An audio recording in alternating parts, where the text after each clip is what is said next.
మన ప్రభువును రక్షకునైన యేసుక్రీస్తు నామంలో ఈ వీడియోను వీక్షిస్తున్న మీ అందరికీ మొట్టమొదటిగా ఈస్టర్ శుభాకాంక్షలు. ఈస్టరు అంటే యేసుక్రీస్తు ప్రభువారి యొక్క పునరుద్ధానపు రోజు. ఈరోజు దేవుడు మనతో మాట్లాడుతున్న మాటలు ఏంటి అంటే, ఆల్రెడీ యేసయ్య 2026 సంవత్సరాల క్రితమే మన కోసం చనిపోయి తిరిగి లేచి పరలోకానికి ఎక్కి తండ్రి కుడి చేతి వైపున కూర్చుండి ఇప్పుడు మన కోసం విజ్ఞాపన చేస్తూ ఉన్నాడు. అయితే ఈరోజు అంటే ఈ యొక్క ఈస్టర్ డే, ఈ యొక్క పునరుద్ధాన రోజున మనము ఆయన యొక్క పునరుద్ధానాన్ని జ్ఞాపకం చేసుకుంటున్నాం అంతే. అయితే ఆ రోజుల్లో ఏం జరిగింది అని కనుక మనం చాలా జాగ్రత్తగా బైబిల్లో గమనిస్తే, మత్తయి సువార్త, మార్కు సువార్త, లూకా సువార్త, యోహాను సువార్త, ఈ 4 సువార్తల్లో ఆదివారాన ఏం జరిగింది అనేది క్లియర్గా రాసుకుంటూ వచ్చారు. అయితే యోహాను సువార్త 20వ అధ్యాయంలో ఇంకా చాలా క్లియర్గా ఉంది. ఏదేమైతేనేమి ఈ 4 సువార్తల్లో ఏముంది అంటే, అప్పటికే తెల్లవారుతుంది.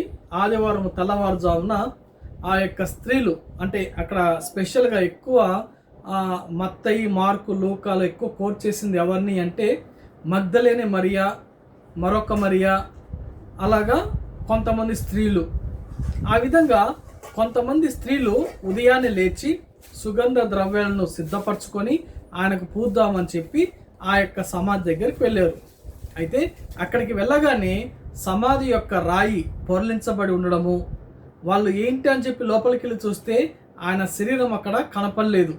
వెంటనే వాళ్ళు ఏం జరిగిందా అని ఒక భ్రాంతిలో, ఒక భ్రమలో ఉన్నప్పుడు, లేకపోతే ఒక బాధలో ఉన్నప్పుడు అక్కడ 2 శిష్యులు, లేకపోతే అక్కడ ఉన్న శిష్యులు దేవుని యొక్క దూతలు అన్నమాట.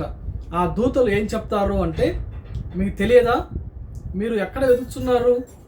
దేవుడు బతుకున్నప్పుడు, అంటే ఇప్పుడు ఆయన సజీవుడిగా లేచున్నాడు, మీ మందర సజీవుడిగా ఉన్నప్పుడు ఆయన ఏం చెప్పాడు అంటే, తప్పకుండా నేను 3వ దినమున నేను లేస్తానని చెప్పాడు కదా, మీరు ఎందుకు ఇంకా మృతుల్లోనే ఎతుకులాడుతున్నారని చెప్పి వాళ్ళకి చెప్పినప్పుడు వాళ్ళు అది విని కొంతమంది సంతోషంగా, కొంతమంది బాధతో, మరి కొంతమంది చాలా అనుమానాలతో అలాగా వెళ్ళిపోయారు.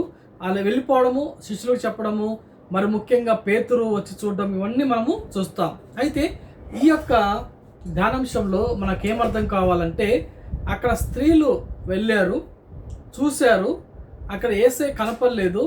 వెంటనే వాళ్ళకి ఏం గుర్తు రావాలి అంటే, ఆ యొక్క సిచ్యువేషన్లో దేవుని మాటలు గుర్తు రావాలి. ఇదే సందర్భము మానవుని యొక్క జీవితంలో పదే పదే జరుగుతూ ఉంటుంది.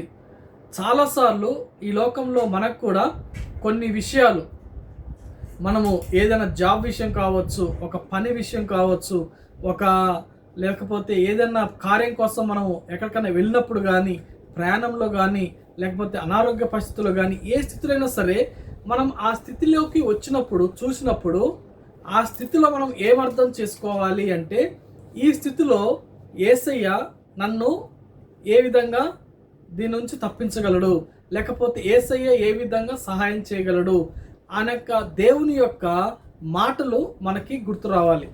అయితే వాళ్ళకి అక్కడ గుర్తు రాలేదు, యేసయ్య చెప్పిన మాట గుర్తు రాలేదు. అయితే అక్కడ ఎవరు గుర్తు చేశారు అంటే, అక్కడ ఉన్న దేవదూతలు వాళ్ళకి తెలియజేశారు. అయితే ఈ రోజుల్లో మనం కూడా చాలాసార్లు ఆ విధంగా ఏదన్నా ప్రాబ్లం కానీ, సమస్య, లేకపోతే ఏదన్నా ఇబ్బందులు ఉన్నప్పుడు వెంటనే మనకు దేవుని యొక్క మాటలు గుర్తుకు రావు. అలాంటప్పుడు ఎవరు గుర్తు చేస్తారు అంటే పరిశుద్ధాత్మ దేవుడు.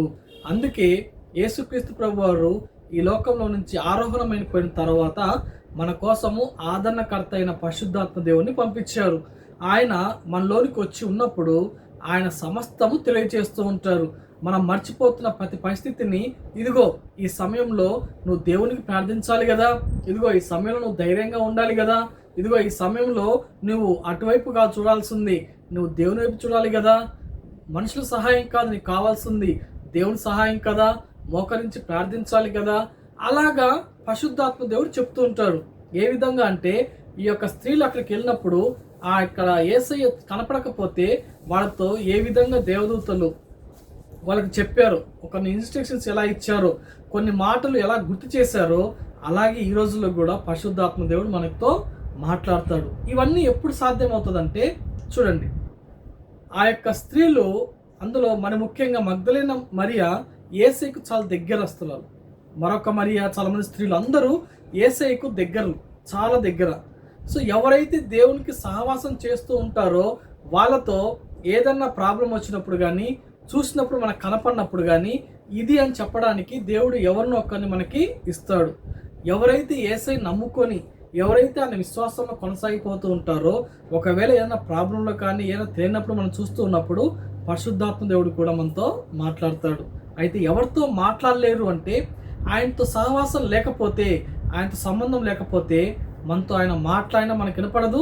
మనం మాట్లాడడానికి, మనం చూడడానికి, మనం వెళ్ళడానికి కూడా కుదరదు. కాబట్టి యేసయ్యను నమ్ముకోవాలి. అంటే నమ్ముకోవడం అంటే యేసయ్యను విశ్వసించడం అనేది మానవుని యొక్క జీవితంలో చాలా ప్రధానమైంది. ఎందుకు అంటే ఆయన నిన్న, నేడు, రేపు నిరంతరం ఒకే దేవుడు, ఒకే ప్రేమతో మనల్ని ప్రేమించే దేవుడు. కాబట్టి మనం ఆయనతో పాటు ఎల్లప్పుడూ సహవాసం కలిగి ఉంటే, ఒకవేళ మనం మర్చిపోయిన విషయాలను ఆయన తెలియజేస్తూ ఉంటాడు, మనల్ని సత్య మార్గంలో నడిపిస్తాడు.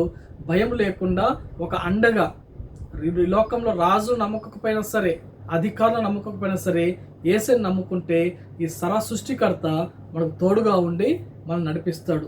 మనం చేరాల్సిన గమ్యానికి ఆయన చేరుస్తాడు. కాబట్టి ఈ యొక్క ఈస్టర్ రోజున మనం ఇలాంటి వాక్యాన్ని విన్నాం కదా, దీన్ని మన హృదయంలోకి తీసుకొని ఇక నుంచి మళ్ళీ మనము క్రిస్టమస్ వచ్చేంత వరకు మనం ఎలాగుంటామండి, ఇంకా దేవునిలో కొనసాగాలి. ఇక గుడ్ ఫ్రైడే అయిపోయింది కదా, లెంట్ డేస్ అయిపోయినాయి కదా, ఇక ఈస్టర్ వచ్చేసింది, ఇంకా తర్వాత నుంచి మామూలుగా కాదండి. మనం ఇప్పటి నుంచి ఇంకా తెలుసుకున్న విషయాలు మరొకసారి మళ్ళీ మనకి గుడ్ ఫ్రైడే వచ్చేంత వరకు వీటిని మననం చేసుకుంటూ ధ్యానిస్తూ మనం ముందుకు సాగిపోతే తప్పకుండా నెక్స్ట్ దేవుని చిత్తం అయితే నెక్స్ట్ గుడ్ ఫ్రైడేకి ఇంకా మనము విశ్వాసంలో అభివృద్ధి పొందుతాం. ఇటువంటి కృప దేవుడు మనకు దయచేయును గాక. ఆమేన్. Praise the lord.